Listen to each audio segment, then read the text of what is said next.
በስመ አብ ወወልድ ወመንፈስ ቅዱስ አሐዱ አምላክ። የተዘጋው ጉድጓድ የሚከፈትበት ዘመን።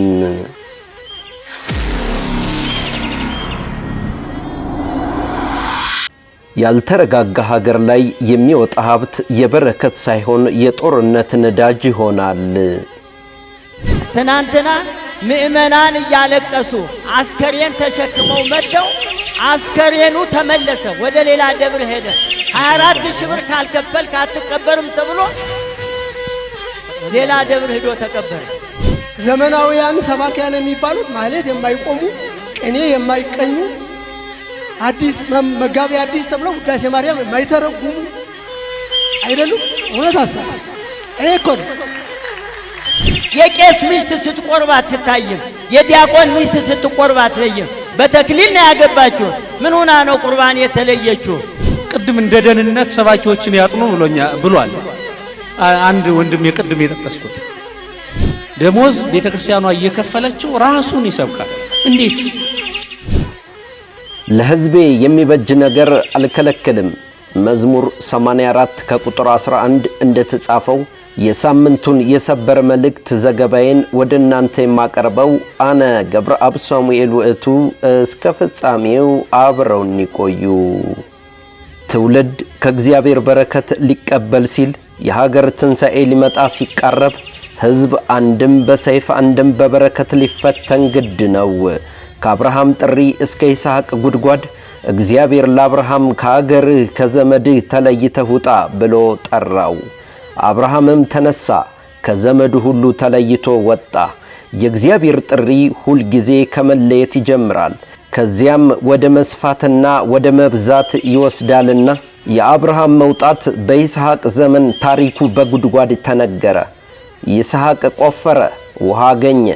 እረኞቹም መጡ፣ ይህ የኛ ነው አሉ። ተጣሉ፣ ተከራከሩ። ስሙንም ስጥና አለው። ትርጓሜውም ተቃውሞ የበዛበት ማለት ነውና ይስሐቅም ጥሎ ሄደ። በሌላው ሀገርም ድጋሜ ቆፈረ። ድጋሜም ተጣሉ፣ ተካሰሱ፣ ተቃውሞ ተነሳበት። በዚህን ጊዜ እግዚአብሔር ገልጦለት የቆፈረውን ጉድጓድ ኤሴቅ ብሎ ጠራው። ትርጓሜውም የተጣላሁብሽ ማለት ነው። ታሪኩ በኦሪት ዘፍጥረት ምዕራፍ 26 ከቁጥር 19 እስከ 22 እንደሚነግረን ደግሞ አለፈ፣ ሌላ ሀገር በሌላ ቦታ ቆፈረ። እግዚአብሔር በሦስተኛውም ፈተና ስፍራውን አሰፋለት፣ ረሆቦት ብሎ ጠራው። ትርጓሜውም እግዚአብሔር አሰፋን ማለት ነው። ይህ የጉድጓድ ታሪክ የውሃ ብቻ አይደለም፣ የትውልድና የሀገር መንፈሳዊ ምስጢር ነው። እግዚአብሔር የሚሰጠውን ሰው በጠብ መንገድ ይዘጋዋል። ሰው የሚከለክለውን ደግሞ እግዚአብሔር በሌላ ቦታ ያፈልቃል። ይህ ታሪክ የቀድሞ ብቻ አይደለም፣ የዛሬዋን ኢትዮጵያን፣ የዛሬውን ትውልድ ቁልጭ አድርጎ የሚያሳይ ነው። ኢትዮጵያ የምድር በረከት ያላት ሀገር ናት። ወንዞች አሉ፣ ማዕድናት አሉ፣ ለም መሬት አለ፣ የተፈጥሮ ጸጋ አለ፣ በረከትም አለ፣ ታሪክ አለ፣ ሰው አለ። ነገር ግን ይህ ሁሉ በረከትና ሀብት ባለበት ምድር ላይ ረሃብ ተቀምጧል። ሀብት አለ፣ ሰላም የለም። ማዕድን አለ፣ መግባባት የለም። ውሃ አለ፣ እርቅ የለም። ለም ምድር አለ፣ ፍቅር ግን የለም። ችግሩ እግዚአብሔር ስላልሰጠን አይደለም፣ የተሰጠንን አብረን መቀበል ስላልቻልን ነው። የእግዚአብሔር ስጦታ በጎጥ ተቆረጠ፣ የሰማይ ጸጋ በክልል ተከፈለ። የእግዚአብሔር በረከት የኔ ብቻ ነው ተብሎ ተዘጋ። እግዚአብሔር ለሀገር የሚጠቅም ነገር ሲያሳይ ይህ የኛ ክልል ነው ተባለ፣ ይህ የኛ ብቻ ነው ተባለ፣ ይህ ለሁሉም አይደለም ተባለ። በዚያን ቀን ጉድጓዱ ተዘጋ። ቤት በቤት ላይ የሚጨምሩ እርሻንም በእርሻ ላይ የሚያቀርቡ ለብቻችሁ በምድር መካከል ትቀመጡ ዘንድ ተብለው ትንቢተ ኢሳይያስ ምዕራፍ 5 ከቁጥር 8 እንደተጻፈው እግዚአብሔር ሰው ያስነሳል፣ ሕዝብ ግን ይፈተናል። በሁሉም ዘመን እግዚአብሔር ለዘመኑ ሰው ያስነሳል። እግዚአብሔር ሕዝብን ለማዳን ሰውን ይልካል። በዚህ ሰዓት በዚህ ጊዜ ንግሥተ ነገሥታት እህተ ማርያም ዘኢትዮጵያ አቢሲኒያ ሕዝብ ተቸገረ ብለው ሀገርን ለመርዳት አስበው የኢትዮጵያን ሀብታት እንዲገለጡ ቢያደርጉ ትልልቅ አደጋዎች ሊከሰቱ እንደሚችሉ አበው በምክራቸው ጠቢባን በብልህነታቸው እንዲህ ይላሉ። አንዳንድ በረከቶች ወዳውኑ አይወጡም ምድር ስለማትችል። አንዳንድ ሀብቶች ወዳውኑ አይገለጡም ሕዝብ ስለማይሰናዳ። አንዳንድ ማዕድናት ዝም ብለው ተሰውረው ይቆያሉ፣ ካልሆነ ሕዝብን ከመመገብ ይልቅ ለማቃጠል ይሆናሉ። ያልተረጋጋ ሀገር ላይ የወጣ ሀብት ብዙ ጊዜ የበረከት ሳይሆን የጦርነት ነዳጅ ይሆናል። ሰላም በሌለበት ሀብትን ማውጣት ማለት እሳት ላይ ዘይት መጨመር ማለት ነው። ስለዚህ እግዚአብሔር አንዳንድ በረከቶችን ያቆያል፣ ዝም ይላል፣ የሰው ልብ እስኪስተካከል፣ ትውልድ ከጎጥና ከክልልነት ወጥቶ ሀገራዊ ማንነት፣ ሀገራዊ ስነ ልቦና ይዞ እስኪነሳ ድረስ። የሚያስደንቀው ነገር ግን የትውልድ በረከት የሀገር ትንሣኤ ይሆን ዘንድ ዛሬም እግዚአብሔር ሀገሪቱን ኢትዮጵያን አልተዋትም። ኤሴቅ ጉድጓዱ አለ፣ ጥል ግን ነበረ። ስጥና አለ፣ ተቃውሞም ነበረ። ግን ረሆቦት አለ፣ መስፋት፣ መብዛት፣ መባረክ አለ።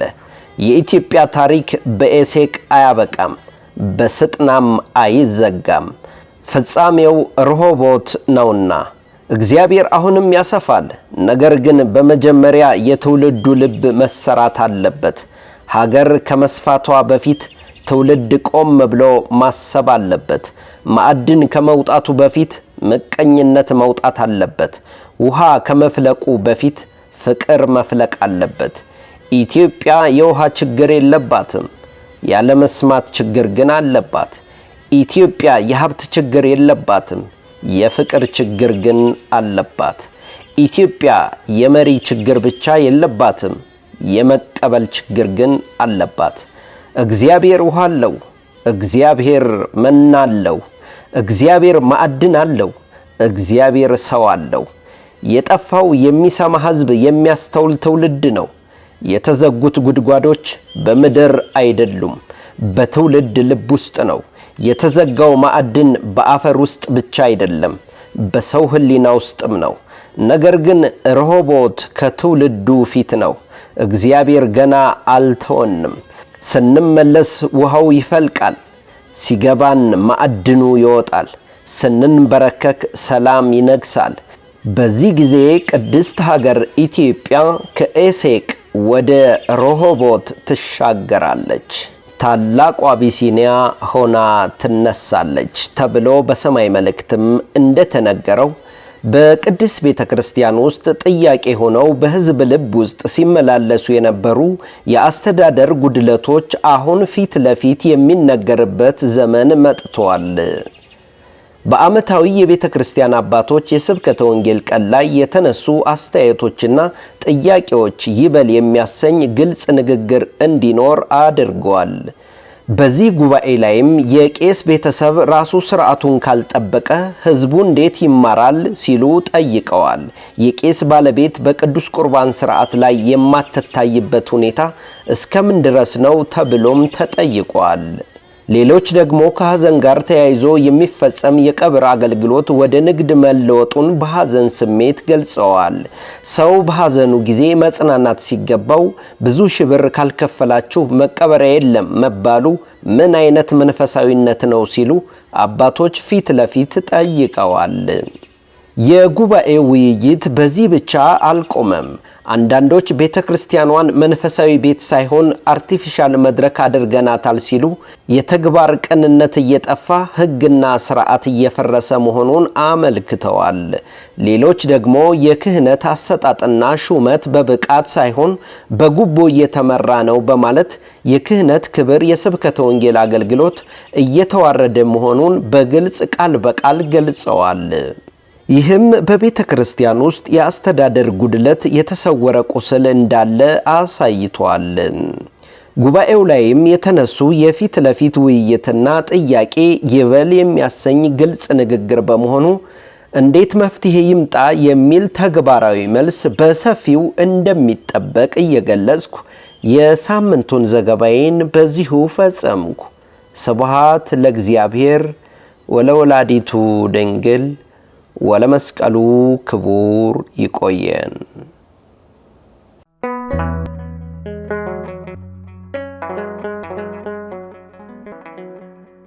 ዘኢትዮጵያ